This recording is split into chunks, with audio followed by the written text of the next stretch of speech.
I now call on the distinguished Minister of Foreign Affairs of France, His Excellency Mr. Dominique Galouzou de Villepin. Monsieur le Président, Monsieur le Secrétaire général, Mesdames et Messieurs les ministres, Messieurs les ambassadeurs, je remercie Monsieur Blix et Monsieur El Baradei pour les indications qu'ils viennent de nous fournir sur la poursuite des inspections en Irak. Je tiens à nouveau à leur exprimer la confiance et le plein soutien de la France dans leur mission. Vous savez le prix que la France attache depuis l'origine de la crise irakienne à l'unité du Conseil de sécurité. Cette unité repose aujourd'hui sur deux éléments essentiels. Nous poursuivons ensemble l'objectif d'un désarmement effectif de l'Irak. Nous avons, en ce domaine, une obligation de résultat. Ne mettons pas en doute notre engagement commun en ce sens. Nous assumons collectivement cette lourde responsabilité qui ne doit laisser place ni aux arrière-pensées, ni aux procès d'intention. Soyons clairs, aucun d'entre nous n'éprouve la moindre complaisance à l'égard de Saddam Hussein et du régime irakien. En adoptant à l'unanimité la résolution 1441, nous avons collectivement marqué notre accord avec la démarche en deux temps proposée par la France. Le choix du désarmement par la voie des inspections et, en cas d'échec de cette stratégie, l'examen par le Conseil de sécurité de toutes les options, y compris celle du recours à la force. C'est bien dans ce scénario d'échec des inspections, et dans ce cas seulement, que pourrait se justifier une seconde résolution. La question qui se pose aujourd'hui est simple. Considérons-nous en conscience que le désarmement par les missions d'inspection est désormais une voie sans issue, ou bien estimons-nous que les possibilités en matière d'inspection offertes par la résolution 1441 n'ont pas encore été toutes explorées? En réponse à cette question, la France a deux convictions. La première, c'est que l'option des inspections n'a pas été conduite jusqu'à son terme et peut apporter une réponse efficace à l'impératif du désarmement de l'Irak. La deuxième, c'est qu'un usage de la force serait si lourd de conséquences pour les hommes, pour la région et pour la stabilité internationale qu'il ne saurait être envisagé qu'en dernière extrémité. Or, que venons-nous d'entendre à travers le rapport de M. Blix et de M. El Baradei?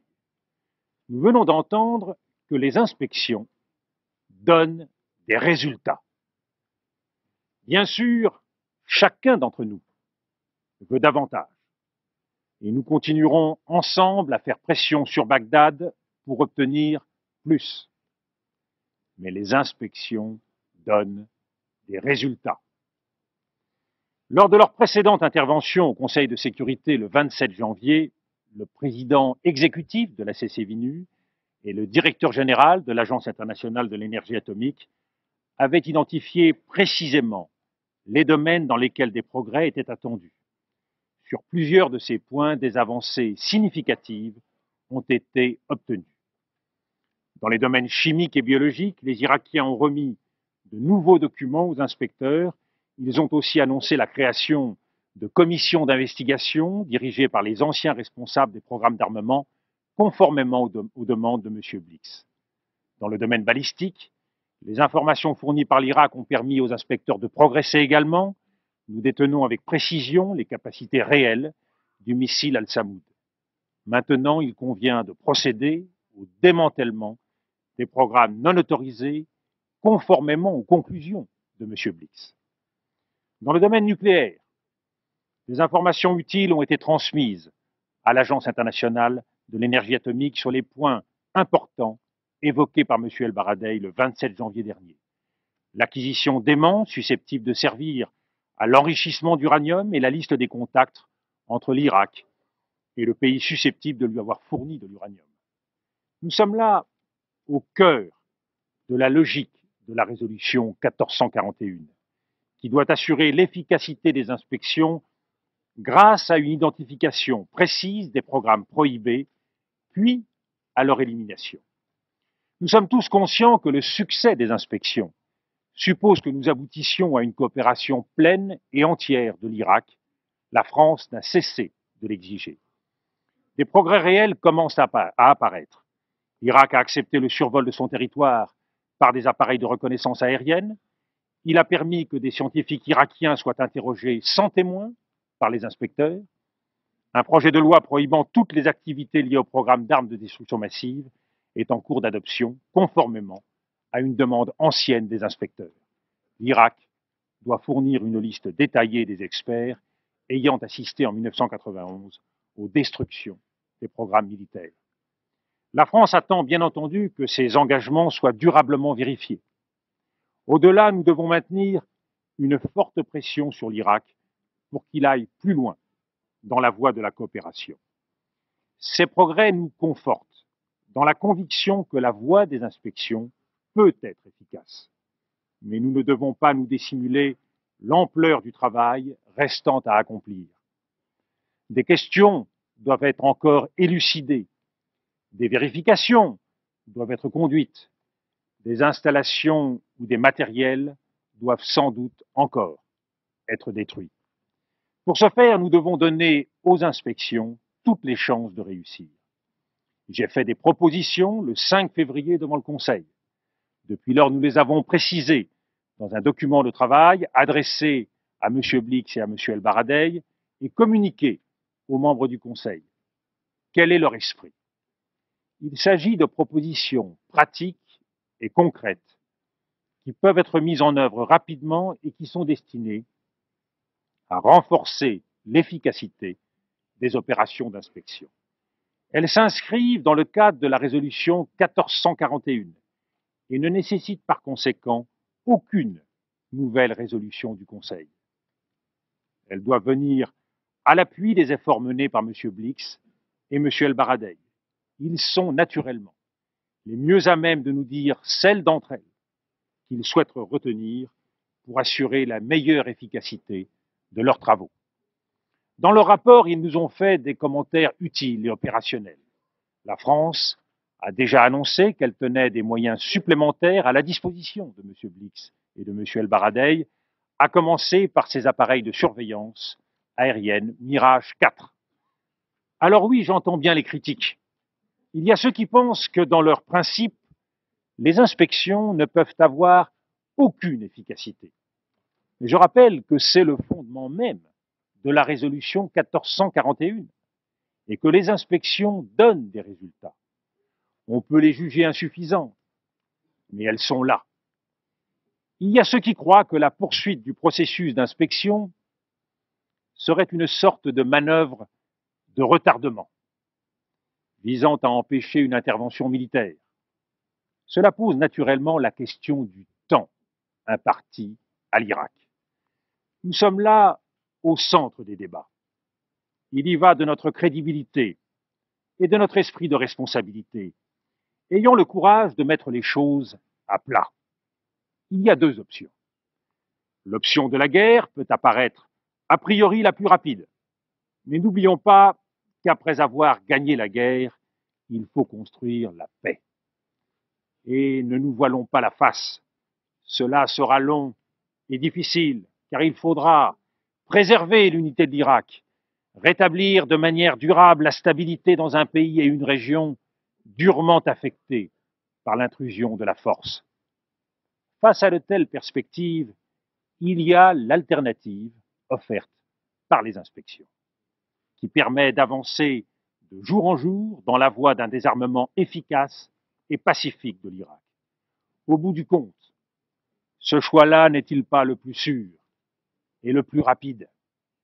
Personne ne peut donc affirmer aujourd'hui que le chemin de la guerre sera plus court que celui des inspections. Personne ne peut affirmer non plus qu'il pourrait déboucher sur un monde plus sûr, plus juste et plus stable, car la guerre est toujours la sanction d'un échec. Serait-ce notre seul recours face aux nombreux défis actuels? Donnons par conséquent aux inspecteurs des Nations Unies le temps nécessaire à la réussite de leur mission. Mais soyons ensemble vigilants et demandons à M. Blix et à M. El Baradei de faire régulièrement rapport au Conseil. La France, pour sa part, propose un nouveau rendez-vous, le 14 mars, au niveau ministériel, pour évaluer la situation. Nous pourrons alors juger des progrès effectués et de ceux restant à accomplir. Dans ce contexte, l'usage de la force ne se justifie pas aujourd'hui. Il y a une alternative à la guerre: désarmer l'Irak par les inspections. De plus, un recours prématuré à l'option militaire serait lourd de conséquences. L'autorité de notre action repose aujourd'hui sur l'unité de la communauté internationale. Une intervention militaire prématurée remettrait en cause cette unité, ce qui lui enlèverait sa légitimité et, dans la durée, son efficacité. Une telle intervention pourrait avoir des conséquences incalculables pour la stabilité de cette région meurtrie et fragile. Elle renforcerait le sentiment d'injustice, aggraverait les tensions et risquerait d'ouvrir la voie à d'autres conflits. Nous partageons tous une même priorité, celle de combattre sans merci le terrorisme. Ce combat exige une détermination totale. C'est depuis la tragédie du 11 septembre l'une de nos responsabilités premières devant nos peuples.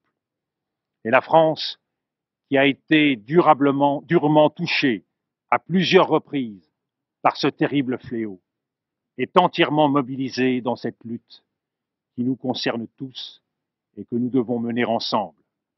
C'est le sens de la réunion du Conseil de sécurité qui s'est tenue le 20 janvier à l'initiative de la France. Il y a 10 jours, le secrétaire d'État américain, M. Powell, a évoqué des liens supposés entre Al-Qaïda et le régime de Bagdad. En l'état actuel de nos recherches et informations menées en liaison avec nos alliés, rien ne nous permet d'établir de tels liens. En revanche, nous devons prendre la mesure de l'impact qu'aurait sur ce plan une action militaire contestée actuellement. Une telle intervention ne risquerait-elle pas d'aggraver les fractures entre les sociétés, entre les cultures, entre les peuples, fractures dont se nourrit le terrorisme? La France l'a toujours dit. Nous n'excluons pas la possibilité qu'un jour, il faille recourir à la force, si les rapports des inspecteurs concluaient à l'impossibilité pour les inspections de se poursuivre. Le Conseil devrait alors se prononcer et ses membres auraient à prendre toutes leurs responsabilités. Et dans une telle hypothèse, je veux rappeler ici les questions que j'avais soulignées lors de notre dernier débat le 4 février et auxquelles nous devrons bien répondre. En quoi la nature et l'ampleur de la menace justifient-elles le recours immédiat à la force? Comment faire en sorte que les risques considérables d'une telle intervention puissent être réellement maîtrisés? En tout état de cause, dans une telle éventualité, c'est bien l'unité de la communauté internationale qui serait la garantie de son efficacité. De même, ce sont bien les Nations unies qui resteront demain, quoi qu'il arrive, au cœur de la paix à construire.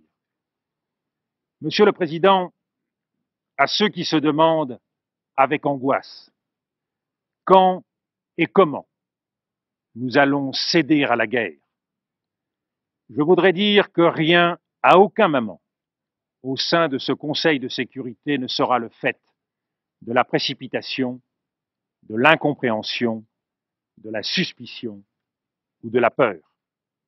Dans ce temple des Nations Unies, nous sommes les gardiens d'un idéal. Nous sommes les gardiens d'une conscience. La lourde responsabilité et l'immense honneur qui sont les nôtres doivent nous conduire à donner la priorité au désarmement dans la paix. Et c'est un vieux pays, la France d'un vieux continent comme le mien, l'Europe, qui vous le dit aujourd'hui, qui a connu les guerres, l'occupation, la barbarie, un pays qui n'oublie pas et qui sait tout ce qu'il doit aux combattants de la liberté venus d'Amérique et d'ailleurs, et qui pourtant n'a cessé de se tenir debout face à l'histoire et devant les hommes. Fidèle à ses valeurs, il veut agir résolument avec tous les membres de la communauté internationale. Il croit en notre capacité à construire ensemble un monde meilleur. Je vous remercie, Monsieur le Président.